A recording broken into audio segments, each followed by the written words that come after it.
स्वामी विवेकानंद एक अपूर्व प्रतिभाशाली मनीषी थे। हमें केवल आध्यात्मिक क्षेत्र में ही उनकी इस अलौकिक प्रखर प्रतिभा का दर्शन नहीं मिलता, वरन जीवन के प्रत्येक क्षेत्र में, मानव जीवन से संबंध रखने वाले प्रत्येक विषय में हम उनकी दिव्य झांकी देखते हैं। यही कारण था कि हार्वर्ड विश्वविद्यालय के विख्यात प्रोफेसर श्री J.H. राइट ने उनकी प्रतिभा से प्रभावित होकर कहा था, आपसे परिचय पत्र के लिए पूछना मानो सूर्य से ये पूछना है कि तुम्हें चमकने का क्या अधिकार है। मेरा विश्वास है कि ये अज्ञात भारतीय सन्यासी हमारे सभी विद्वानों को एकत्रित करने पर जो कुछ हो सकता है उससे भी अधिक विद्वान है। स्वामी जी केवल एक आत्मज्ञानी महापुरुष ही नहीं, वरन एक श्रेष्ठ और सच्चे देशभक्त भी थे। उन्होंने भारत में एक छोर से दूसरे छोर तक भ्रमण किया था और भारतवासियों के संबंध में उन्हें वास्तविक जानकारी प्राप्त थी। इसलिए भारत की प्रमुख समस्याओं पर अधिकार पूर्वक विवेचना करने के वे विशेष अधिकारी थे। वे भारतीय संस्कृति के मर्मज्ञ थे। स्वामी विवेकानंद के संदेशों में भारत के आध्यात्मिक भंडार का सारत्व समाहित है, जिसे उन्होंने आधुनिक परिप्रेक्ष्य में वैज्ञानिक आधार पर सहज सफल शब्दों में हमारे सामने प्रस्तुत किया है। उनके सभी विचार विश्व मानवता के लिए प्रेरणादायी हैं। समाज के सभी वर्ग, सभी धर्म और सभी जाति के मनुष्यों के लिए समान रूप से उपयोगी हैं। स्वामी जी की शक्तिशाली प्रोत्साहक वाणी युवकों के मन को जगाने वाली है। आत्मविश्वास से परिपूर्ण और जमीन से जुड़ी समस्याओं का सामना करने की शक्ति प्रदान करने वाली, उनके मन में प्रेम एवं सेवा भाव उत्पन्न करने वाली, हमेशा नैतिक मार्ग पर चलने की प्रेरणा प्रदान करने वाली और जीवन की कठिनाइयों और अनिश्चितता के समय सही मार्गदर्शन करने वाली है। आज विवेकानंद जी की परिचय की इस कड़ी में उन्हीं के मुख से उनके कुछ सुविचार सुनेंगे। उनकी कही हुई बातों का सार है विवेक सूत्र।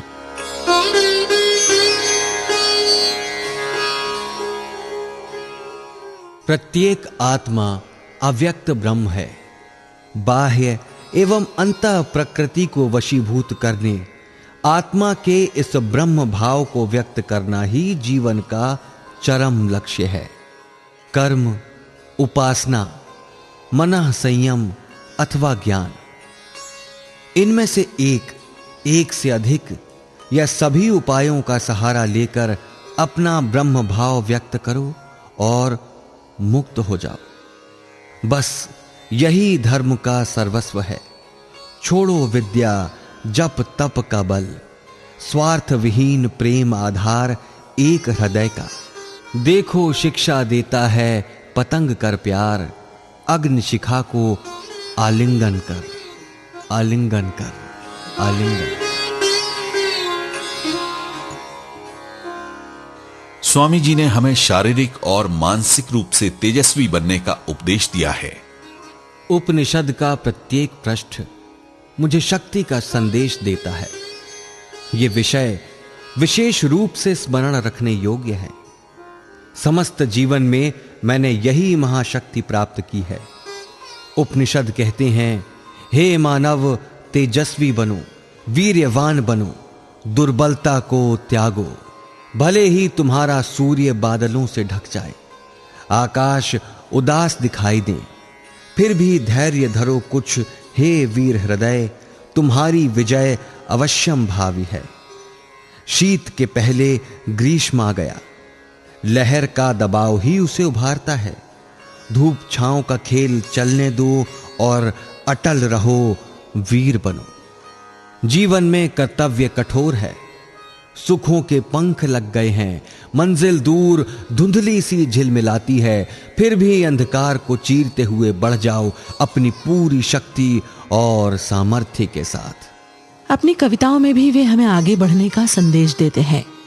नयन पथराए, हृदय हो शून्य अपना, छले मैत्री, प्यार हो विश्वास खाती। भाग्य भी 100 आपदाएं लाद दे सिर, और बीहड़ तम तुम्हारा रोक ले पथ। प्रकृति की त्योरियां चढ़े, जैसे अभी वो कुचल देगी। किंतु मेरे आत्मन हे, दिव्य हो तुम, बढ़ो आगे, और आगे नहीं दाएं और बाएं तनिक देखो, दृष्टि हो गंतव्य पर ही।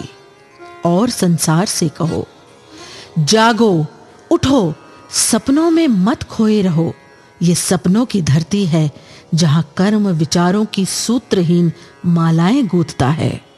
वे फूल जो मधुर होते हैं अथवा विषाक्त, जिनकी न जड़ें हैं न तने, जो शून्य में उपजते हैं, जिन्हें सत्य आदि शून्य में ही विलीन कर देता है। साहसी बनो और सत्य के दर्शन करो, उससे तादाम्य स्थापित करो। छायाभासों को शांत होने दो। यदि सपने ही देखना चाहो तो शाश्वत प्रेम और निष्काम सेवाओं के ही सपने देखो।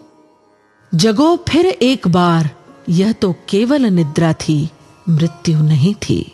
नवजीवन पाने के लिए, कमल नयनों के विराम के लिए, उन्मुक्त साक्षात्कार के लिए एक बार फिर जागो।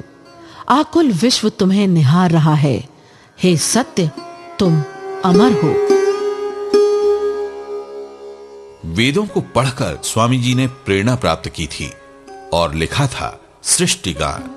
तब न सत था न असत ही, न ये संसार था न ये आकाश। इस धुंध का आवरण क्या था, वो भी किसका? गहन अंधकार की गहराइयों में क्या था? तब न मरण था अमरत्व ही, रात्रि दिवा से पृथक नहीं थी, किंतु गतिशून्य ये स्पंदित हुआ था। तब केवल वो था जिसके परे कोई अन्य अस्तित्व नहीं, वही चराचर था। तब हम छिपकर तम बैठा था, जैसे जल में जल समाहित हो पहचाना न जाए। तब शून्य में जो था वो तप की गरिमा से मंडित था।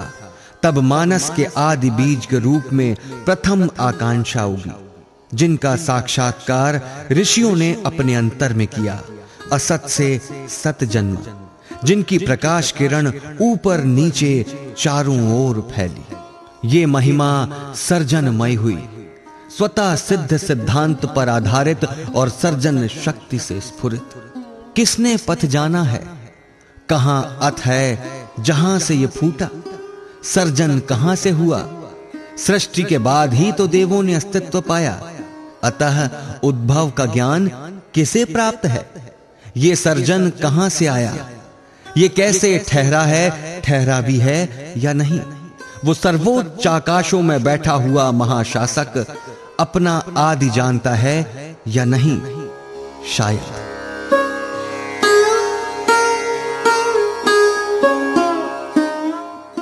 शंकराचार्य को पढ़कर स्वामी जी ने वेदांत के सार को समझा था। उन्होंने समझा था कि इस पृथ्वी पर दिखाई देने वाली सारी चीजें माया हैं। सत्य एकमात्र शिव या ईश्वर ही है।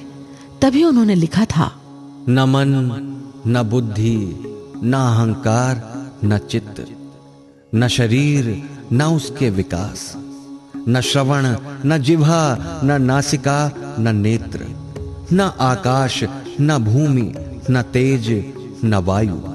मैं परम सत्य परम चित्त परम आनंद स्वरूप हूं। मैं शिव हूं, मैं शिव हूं, शिवोहम शिवोहम। न प्राण न पंचवायु न सप्त धातु न पंचकोश, न वाणी न कर न पद न उपस्थ न कोई इंद्रिय। मैं परम सत्य परम चित्त परम आनंद स्वरूप हूं। मैं शिव हूं, मैं शिव हूं, शिवोहम शिवोहम। न द्वेष हूं न राग हूं, न लोभ न मोह, न मद हूं न मात्सर्य हूं। धर्म अर्थ काम और मोक्ष भी नहीं हूं।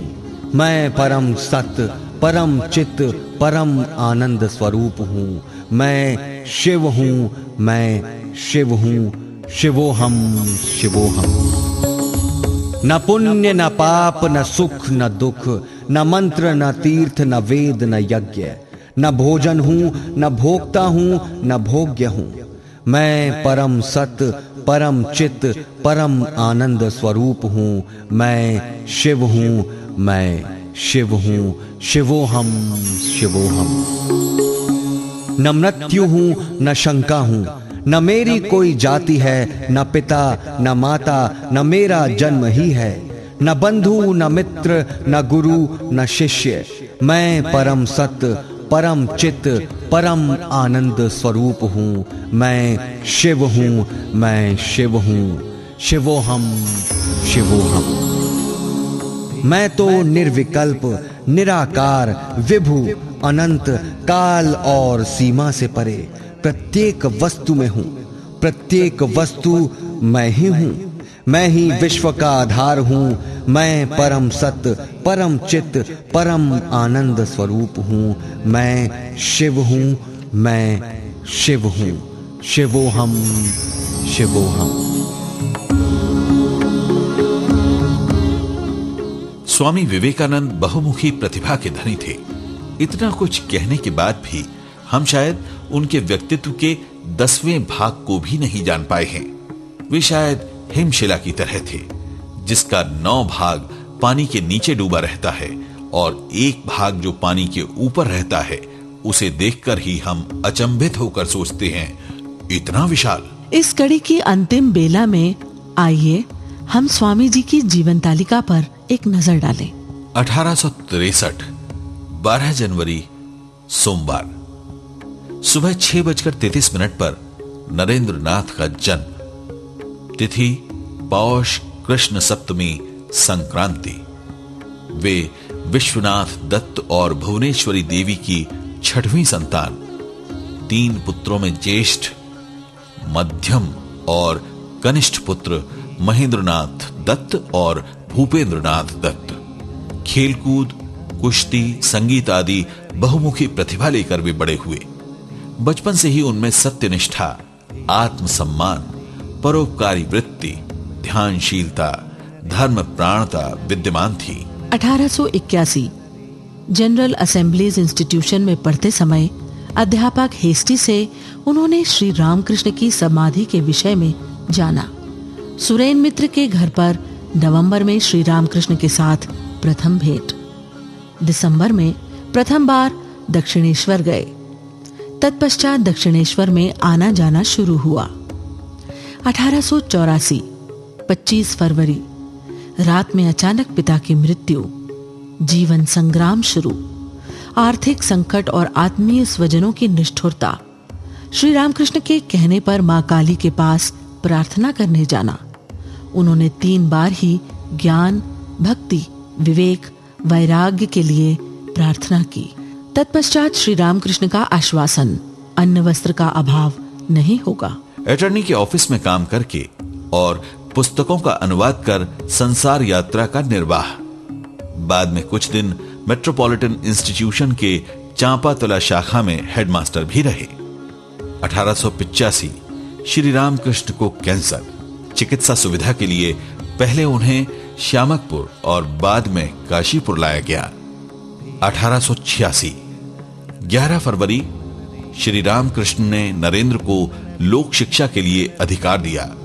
1886 16 अगस्त श्री रामकृष्ण की महासमाधि। 1886 16 अक्टूबर प्रथम श्री रामकृष्ण मठ वराहनगर मठ की प्रतिष्ठा। 1886 24 दिसंबर क्रिसमस ईव की रात को आठपुर में गुरु भाइयों के साथ संवेद रूप से संन्यास ग्रहण करने का संकल्प। 1887 जनवरी संन्यास ग्रहण।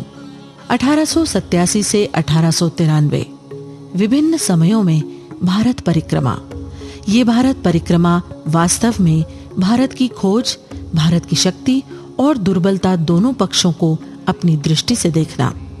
भारत की शक्ति, धर्म और धर्म केंद्रित संस्कृति, दुर्बलता, दारिद्र्य, अशिक्षा, साधारण मनुष्य और नारी जाति की अवहेलना।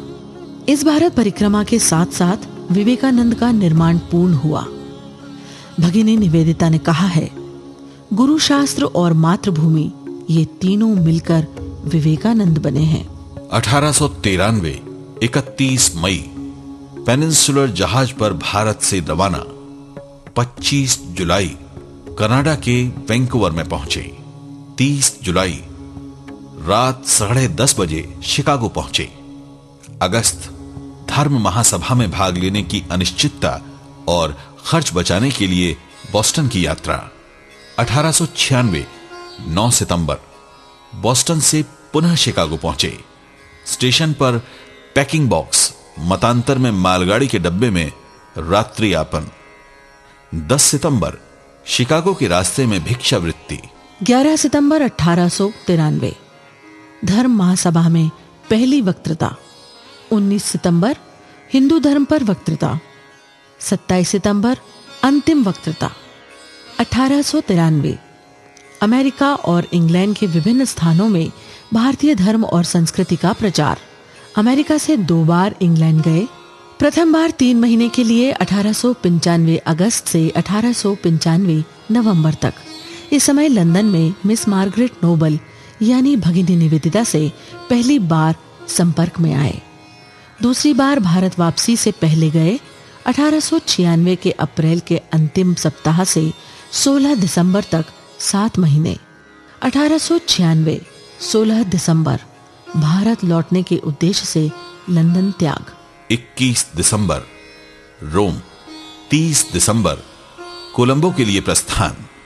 1897 15 जनवरी कोलंबो।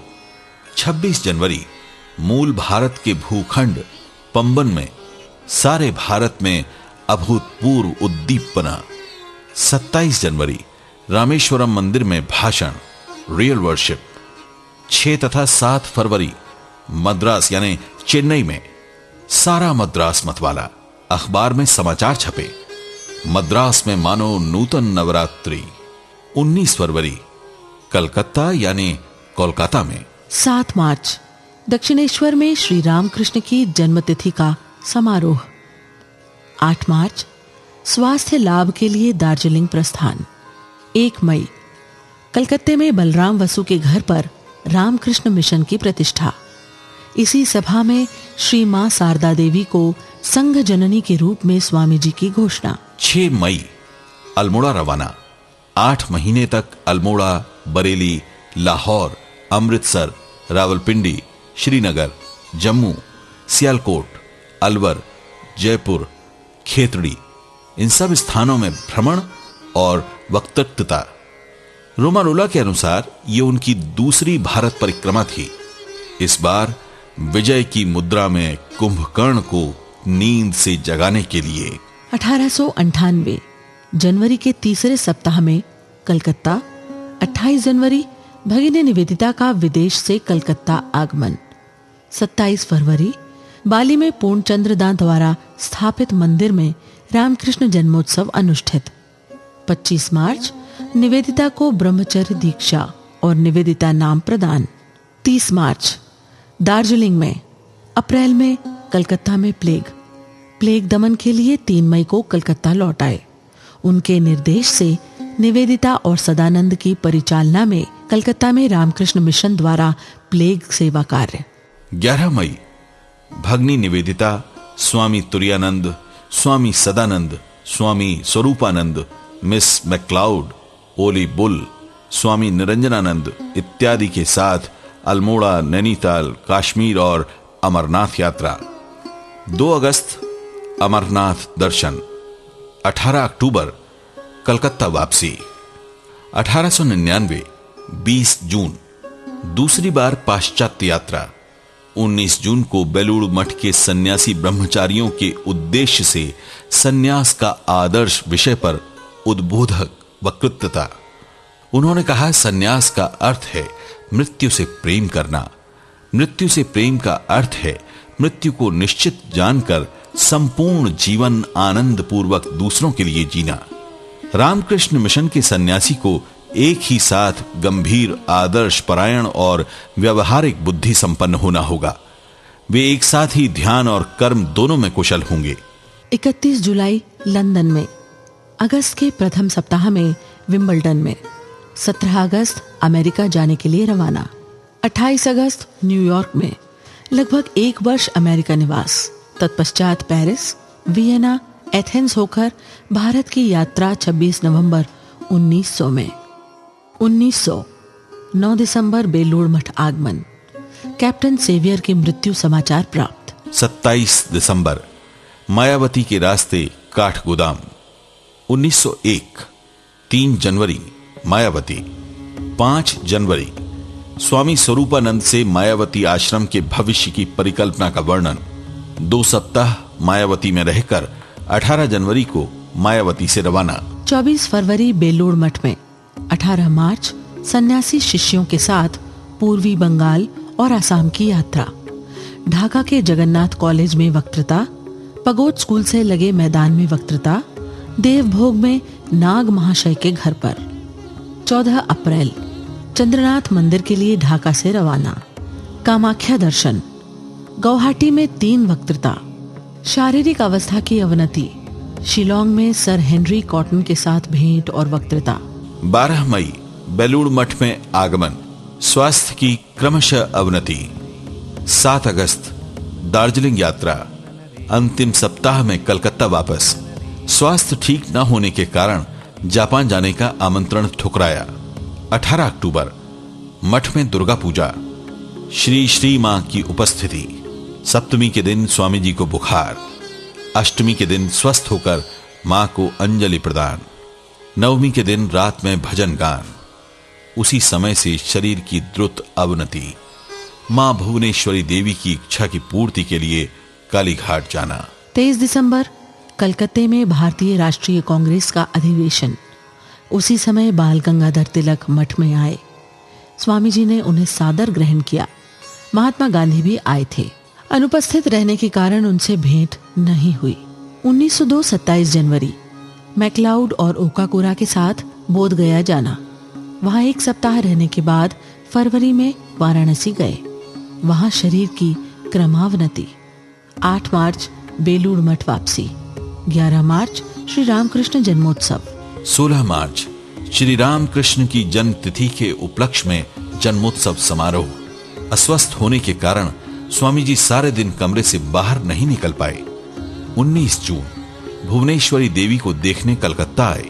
29 जून भगनी निवेदिता का मठ में आगमन। सारे दिन विभिन्न विषयों पर चर्चा। 2 जुलाई एकादशी तिथि, भगनी निवेदिता का मठ में आगमन। उन्हें अपने हाथों से खिलाना तथा स्वयं ईसा के समान भोजनोपरांत हाथ धोने के लिए पानी देना। 1902 4 जुलाई सुबह गुरु भाइयों के साथ चाय के समय विभिन्न विषयों पर बातचीत और अगले दिन काली पूजा का निर्देश। 8 बजे से 11 बजे तक ध्यान। ध्यान के बाद श्यामा संगीत, माँ क्या मेरी काली रे। उसके बाद चहलकदमी करते करते स्वगत कथन।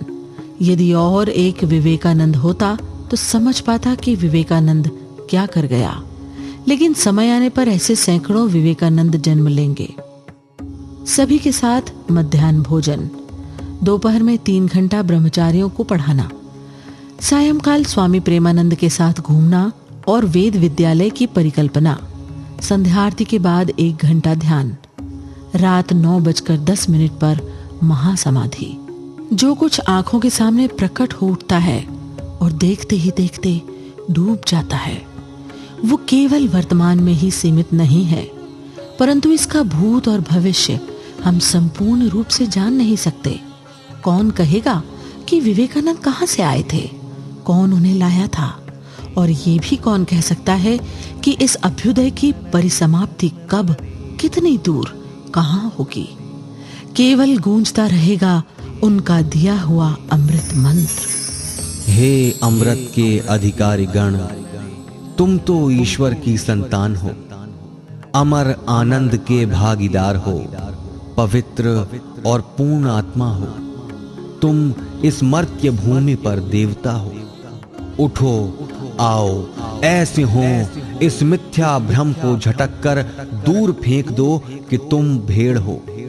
तुम जरा मरण रहित नित्यानंदमय आत्मा हो। ओम शांति शांति शांति। हरि ओम तत्सत। युग प्रवर्तक विवेकानंद। परिकल्पना श्री राम तिवारी। समन्वय संजय यादव। मध्य प्रदेश शासन संस्कृति विभाग, स्वराज संस्थान संचालनालय की प्रस्तुति।